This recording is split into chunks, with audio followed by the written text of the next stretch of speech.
Assalamualaikum warahmatullahi wabarakatuh. Perkenalkan, nama saya Megawati Puroma Putri dengan nomor induk mahasiswa 2021050017. Saya merupakan mahasiswi dari Stikes Bina Sahabat TNI Kabupaten Mojokerto, prodi S1 Kebidanan tingkat 2. Di mata kuliah biologi reproduksi ini, saya akan membahas mengenai sistem genitalia interna pada laki-laki.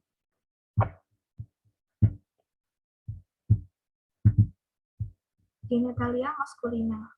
Organ genitalia interna pada laki-laki yaitu ada testis, epididymis, vas deferens atau ductus deferens, glandula seminalis atau fascicula seminalis, prostat, glandula bulbouretralis, dan uretra.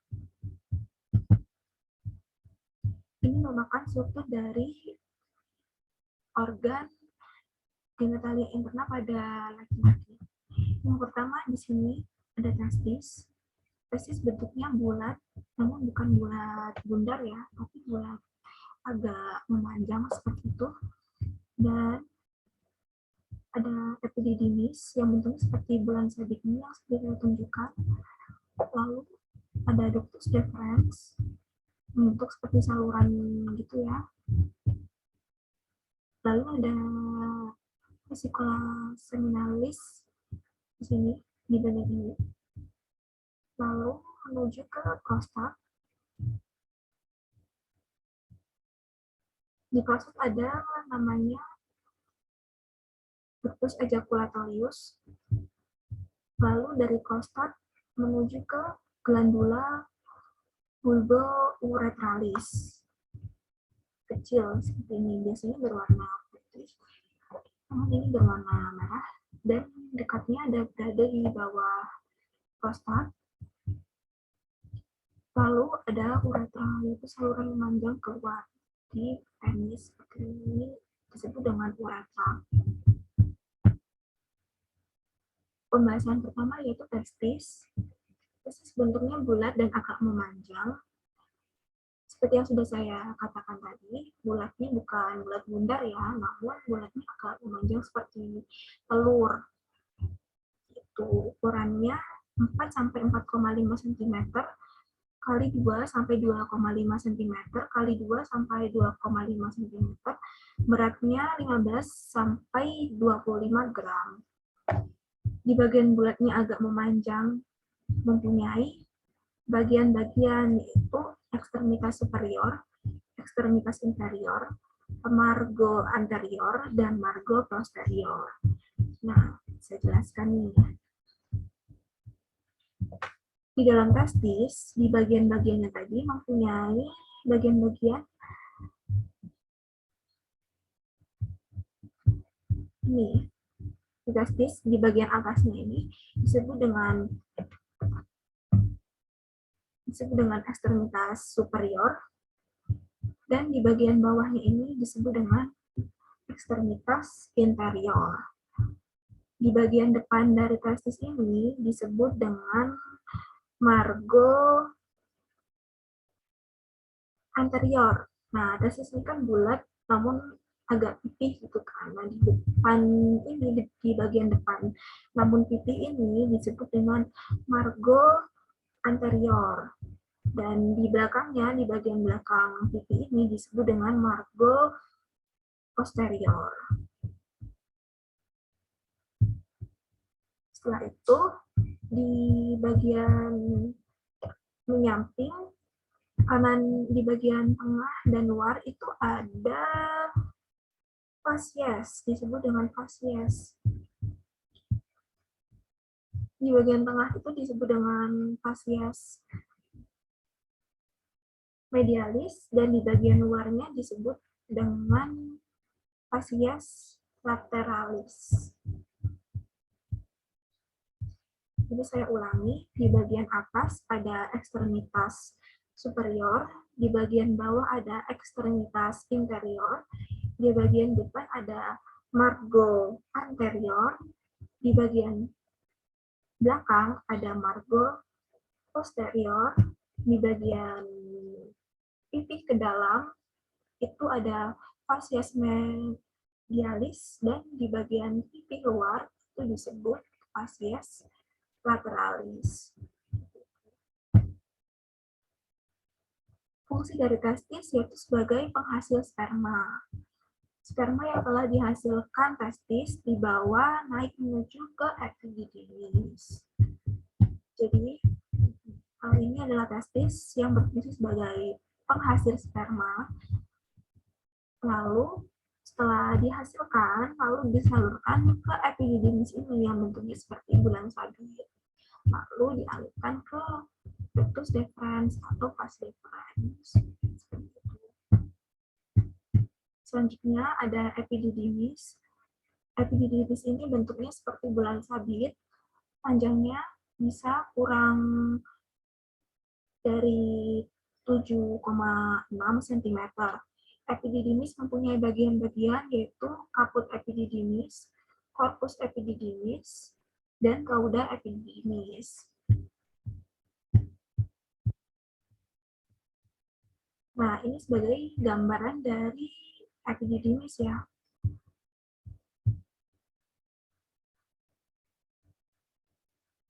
Nah, ini bagian dari epididymis. Ini merupakan kepala dari epididymis yang disebut dengan kaput epididymis. Jadi di bagian kepalanya ini disebut dengan kaput epididymis. Di bagian tengahnya ini, di bagian badannya, badan epididymis itu disebut dengan korpus epididymis.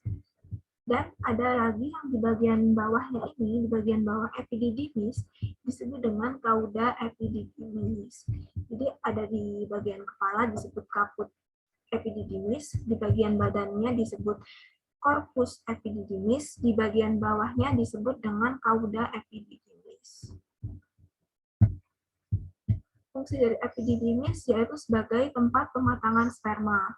Sperma yang telah dimatangkan di epididymis kemudian akan dialirkan ke vas deferens atau ductus deferens.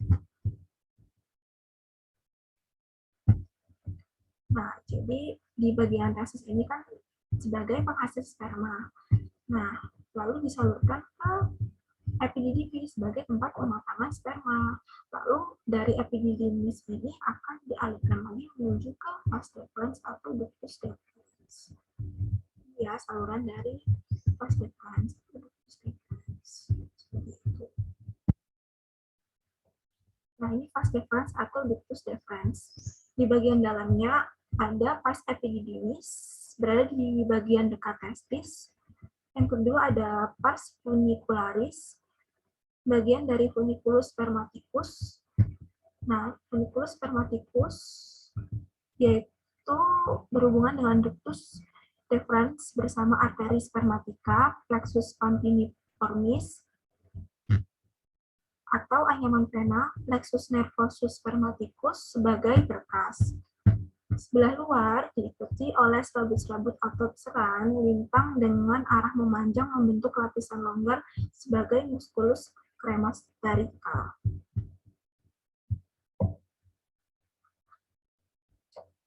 Nah, saluran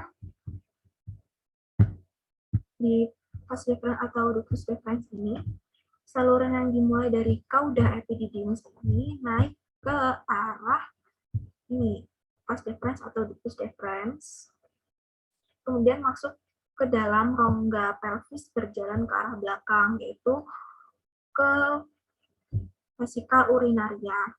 Bermuaranya nanti di saluran ductus ejaculatorius yang berada di dalam prostat.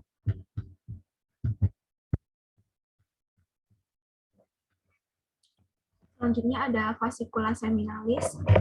Fascicula seminalis ini fungsinya sebagai penghasil cairan semen, diperlukan untuk sumber bahan makanan untuk spermatozoa yang memerlukan energi. Lalu akan bermuara ke ductus ejaculatorius juga dan akan keluar melalui uretra pars prostatica.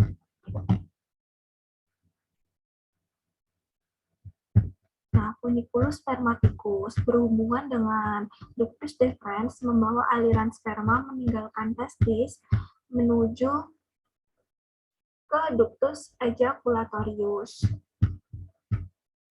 Terdapat arteri yang menuju ke testis disebut arteri testicularis. Vena membentuk anyaman-anyaman disebut dengan plexus piniformis.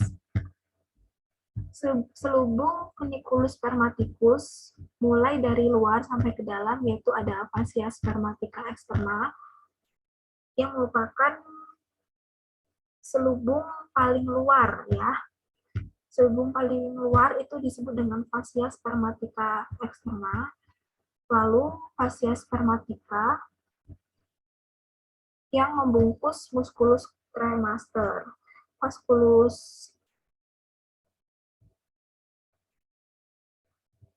saya bukan fascia spermatica ya ini. Ini fascia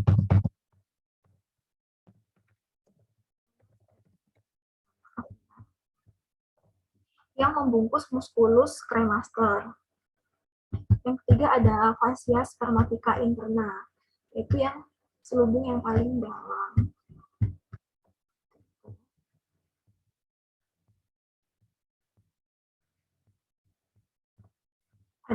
Selanjutnya ada prostat, kelompok kelenjar prostat. Daerah mukosalnya berada di sekitar uretra pars prostatica. Yang kedua ada daerah submukosal, sekitar daerah mukosal. Yang ketiga ada daerah di bawah kapsel atau kelenjar prostat utama. Lalu ada pars secretoria dan ductus excretorius. Nah, seperti ini contoh gambar dari glandula prostat.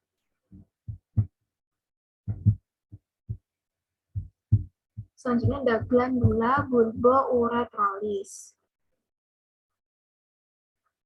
Bentuknya sebesar kacang kapri, kiri dan kanan bulbus uretrali.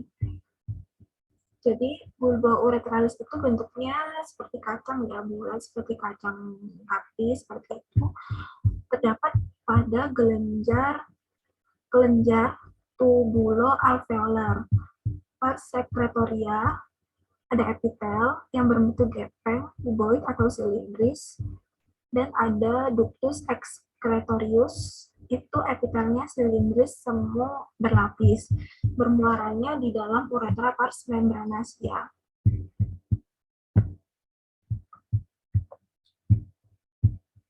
Selanjutnya uretra pada laki-laki. Uretra pada laki-laki dibagi menjadi 3 bagian, yaitu yang pertama uretra pars prostatica. Uretra pars prostatica ini yang berada di sekitar prostat. Yang kedua, ada uretra pars membranaceae.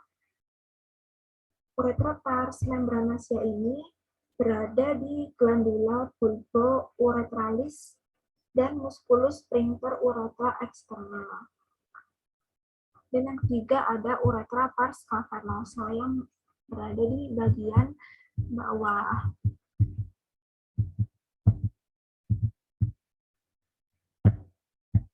Nah, yang sudah saya jelaskan tadi, saya jelaskan kembali di testis ini. Testis terjadi penghasil sperma, lalu dialirkan naik ke epididymis ini sebagai pematangan sperma. Lalu dari epididymis ini akan disalurkan ke ductus deferens atau pars deferens. Nah, setelah disalurkan ini akan menuju ke vasikula seminalis. Vasikula seminalis. Nah, ini terjadi atau ada menghasilkan cairan semen di vasikula seminalis ini. Lalu berlanjut bermuara ke ductus ejaculatorius juga. Lalu selanjutnya akan dialirkan menuju ke prostat. Dari prostat akan dialirkan lagi ke ini, glandula bulbouretralis. sini ya. Nah, setelah itu dialirkan lagi menuju ke uretra, dikeluarkan menuju uretra. Seperti itu. Terima kasih. Sekian pembahasan mengenai sistem genitalia interna pada laki-laki. Saya mohon maaf bila ada kesalahan kata atau kekurangan dalam pembahasan saya, penjelasan saya mengenai tadi. Mohon dimaafkan bila ada kesalahan. Terima kasih. Wassalamualaikum warahmatullahi wabarakatuh.